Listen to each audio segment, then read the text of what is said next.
महाराष्ट्र के मुख्यमंत्री देवेंद्र फडणवीस ने घाटकोपर के माता रामाबाई अंबेडकर नगर और कामराज नगर में चल रहे स्लम पुनर्वास परियोजना के भूमि पूजन समारोह को संबोधित किया। मुख्यमंत्री ने इस अवसर पर कहा कि यह परियोजना शहर के वंचित और झुग्गी झोपड़ी में रहने वाले लोगों के जीवन स्तर को सुधारने के लिए महत्वपूर्ण कदम है। फडणवीस ने कहा, सरकार का लक्ष्य है सभी गरीब और असुरक्षित आवासों में रहने वाले नागरिकों को बेहतर और सुरक्षित आवास प्रदान किया जाए। उन्होंने बताया, इस परियोजना के माध्यम से न केवल आवास मिलेगा बल्कि स्थानीय समुदाय के लिए रोजगार और आधारभूत सुविधाओं में भी सुधार किया जाएगा।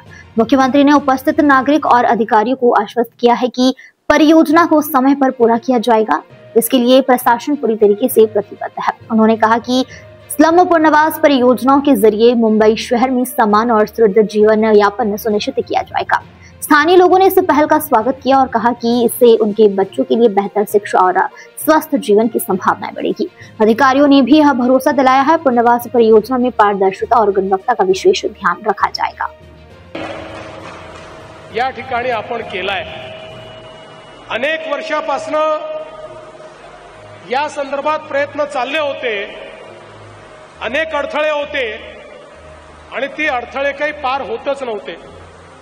मला आठवतं, अनेक वर्ष आमचे प्रकाशभाई मेहता इथले आमदार होते, ते ज्यावेळेस माझ्यासोबत मंत्री होते त्यावेळेस त्यांनी देखील एक योजना तयार केली होती आणि त्या योजनेच्या माध्यमातून इथे पुनर्विकास कसा करायचा हा प्रयत्न होता। परंतु सातत्याने वेगवेगळे विकासक त्याच्यामध्ये अडथळे निर्माण करायचे आणि हे काम काही होत नव्हतं।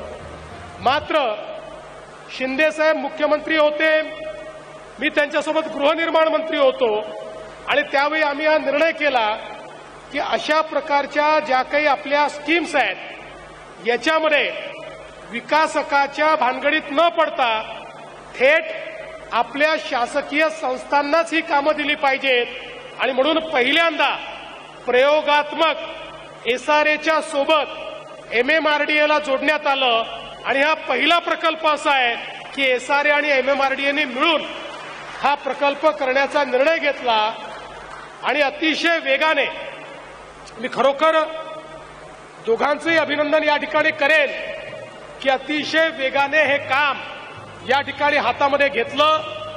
आज खरं तर आमचे जे नागरिक आहेत त्या नागरिकांना त्यांनी जागा रिकामी केल्याशिवाय या ठिकाणी बांधकाम करणं शक्य नव्हतं।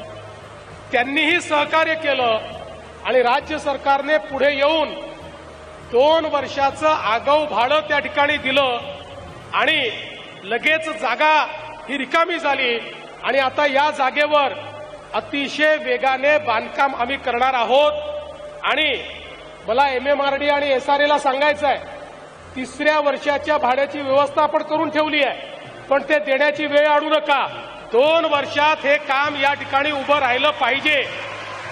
आमचे जे नागरिक आहेत ते 2 वर्षामध्ये इथे पुन्हा राहायला आले पाहिजे, या वेगानं या ठिकाणी काम झालं पाहिजे अशी आमची अपेक्षा आहे। खरं म्हणजे आमच्या एकनाथराव शिंदेजींचा सातत्याने क्लस्टरचा आग्रह आहे। त्यांनी ठाण्यामध्ये अतिशय चांगले क्लस्टर तयार केले।